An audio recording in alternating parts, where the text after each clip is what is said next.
The wedding feast was in full swing. Candles flickered in the dimly lit hall. Shadows danced on the walls. The air was thick with excitement. Guests laughed and chattered, oblivious to the darkness. Golden plates gleamed in the soft light. Rich tapestries adorned the walls. The scent of roasted meats and sweet wines filled the air. It was a feast fit for royalty, yet something felt off. A chill ran through the room. The bride and groom smiled and nodded at their guests, but their eyes darted nervously around the room. The bride was a vision in white. Her gown sparkled in the candlelight. She was beautiful, but pale. Too pale. Her smile never quite reached her eyes. She gripped her husband's hand tightly, as if afraid to let go. The groom beamed with pride. He was tall and handsome. A catch, the villagers said. But there was something in his gaze. A hint of worry, of fear. He kept glancing at the door, expecting someone, or something. Zelda Klattner, as S2, to the happy couple, to their future, to their love. Their family sat nearby, proud parents and siblings, all dressed in their finest. They raised their glasses in toast after toast. Laughter rang out across the hall, glasses clinked, plates clattered. It was a joyous occasion, or so it seemed, but beneath the surface, tension simmered. A storm was brewing, and no one saw it coming. In the corner sat Lebnar, the village fool, or so they called him. He watched the proceedings with keen eyes. Too keen for a fool, he muttered to himself, rocked back and forth. People avoided his table. Lebnar's clothes were ragged, his hair wild, but his eyes were sharp, intelligent. He saw what others missed. The bride's trembling hands, the groom's nervous glances, the shadows that seemed to move on their own. Lebnar, as S3. She's coming, she's already here. He tried to warn them. But who listens to a fool? His words came out jumbled, nonsensical, yet filled with urgency. As the night wore on, Lebnar grew more agitated. He paced. He muttered louder. Guests shot him annoyed glances. The bride watched him, her eyes wide with fear. She knew, she understood, but it was too late. The bride excused herself, said she needed air. The groom offered to go with her. She refused, insisted she'd be back soon. He watched her go, worry etched on his face. Something wasn't right. He could feel it in his bones. Guests began to whisper. They'd noticed the bride's odd behavior, her pale face, her trembling hands. Some said she was just nervous. Others wondered if she was ill. No one dared voice their real fears, that something sinister was at work. Time passed. The bride didn't return. The groom grew restless. He kept glancing at the door, expecting her to walk in any moment. But she didn't. The whispers grew louder, the worry more palpable. Where was she? Lebnar, as S3. She's gone. Taken. People shushed him, tried to calm him down, but his words planted seeds of doubt, of fear. The celebration began to falter. Something was very wrong. The groom stood up, announced he was going to look for his bride. Guests offered to help. They spread out, searched the manor, room by room. But there was no sign of her. It was as if she'd vanished into thin air. The groom's face was ashen. He called her name, over and over, but there was no response. Just the echo of his voice, bouncing off cold stone walls, mocking him, taunting him.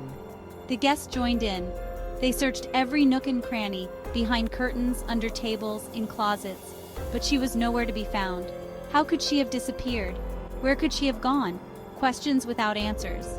As the search continued, a chill settled over the manor. Candles flickered and died. Shadows grew longer, darker, more menacing. Something evil had entered their midst, and it had taken the bride with it. Chaos erupted. Guests ran in all directions, shouting, crying, calling for the bride. The festive atmosphere shattered, replaced by fear and confusion. No one knew what to do, where to look, how to help. The groom was beside himself. He tore through the manor like a madman.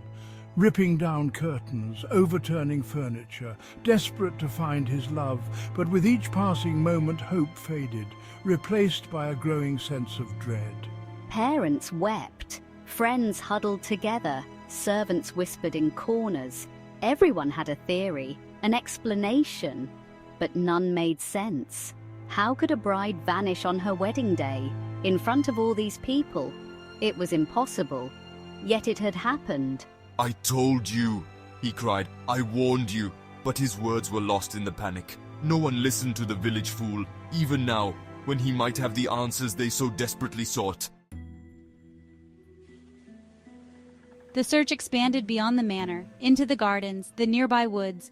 Torches were lit, casting eerie shadows on trees and bushes. The night seemed alive, watching, waiting, hiding secrets in its dark embrace. Dogs were brought in. They sniffed the bride's belongings, picked up her scent, led the searchers deeper into the forest. But then they stopped, whined, refused to go further, as if some unseen force held them back. Hours passed, the wedding feast forgotten, replaced by a desperate manhunt. But there was no trace of the bride, no footprints, no torn piece of her dress, nothing. It was as if she'd never existed at all. As dawn approached, hope began to fade. Exhausted searchers returned to the manor, faces grim, eyes haunted. They had failed, the bride was gone, and they were left with nothing but questions and fear. Unknown to the searchers, the bride ran through the forest, her white dress torn, her feet bleeding, but she didn't stop, couldn't stop. Something was chasing her, something dark, evil, hungry. She stumbled over roots, pushed through thorny bushes. Her breath came in ragged gasps, but still she ran, away from the manor, away from her new husband, away from the life she thought she wanted. But towards what? The forest grew darker, more menacing. Trees seemed to reach for her with gnarled branches. Shadows moved of their own accord, but she pressed on, driven by a terror she couldn't name, a horror she couldn't face. In the distance she saw a building, an old chapel, abandoned, forgotten. It loomed before her, a dark silhouette against the night sky. She hesitated, but the sounds behind her grew closer.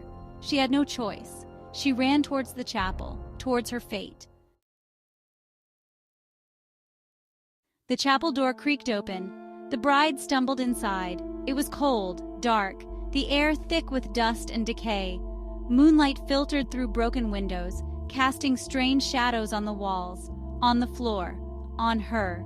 She moved deeper into the chapel, her footsteps echoing in the empty space. Pews lay overturned. The altar was bare, except for a single black candle. It flickered to life as she approached, as if welcoming her. My heart, it's racing. I should leave, run back to the safety of the manor, to my husband. But something holds me here. A presence. Ancient, powerful. It calls to me, whispers promises in my ear. She reached out, touched the candle. Its flame grew, engulfed her hand. But there was no pain, only a strange warmth, a sense of belonging, of coming home. She smiled. For the first time that night, she was where she was meant to be. Back at the manor, the groom collapsed in despair. His bride was gone, lost, perhaps forever. Guests tried to comfort him, but their words rang hollow. How could they understand his pain, his loss? Listen, everyone. This is not a time for riddles. There is an ancient evil, a darkness that slumbers beneath the village, awakened by the wedding feast. A curse, a price to be paid, a bride taken every 100 years to appease the darkness, to keep it at bay. And this year it has chosen his love. The groom listened, at first with skepticism, then with growing horror. As Lebnar's words sank in, the manor grew colder. Shadows deepened, moved. Guests huddled together, afraid. I will find her, save her, no matter the cost. The real horror was about to begin. Dawn broke. Pale light filtered through the chapel windows. The bride stood at the altar, changed, her white dress now black, her eyes glowing with an unearthly light. She was no longer just a bride. There she is, my bride, but something's different. Outside, the groom approached, led by Lebnar. They pushed open the chapel door, saw her standing there. The groom cried out, ran towards her, but stopped short, sensing the change in her. I have made my choice. Embrace the darkness. I am now the guardian, the keeper, the bride of the shadows. As her words faded, shadows swirled around her, engulfed her. When they cleared, she was gone.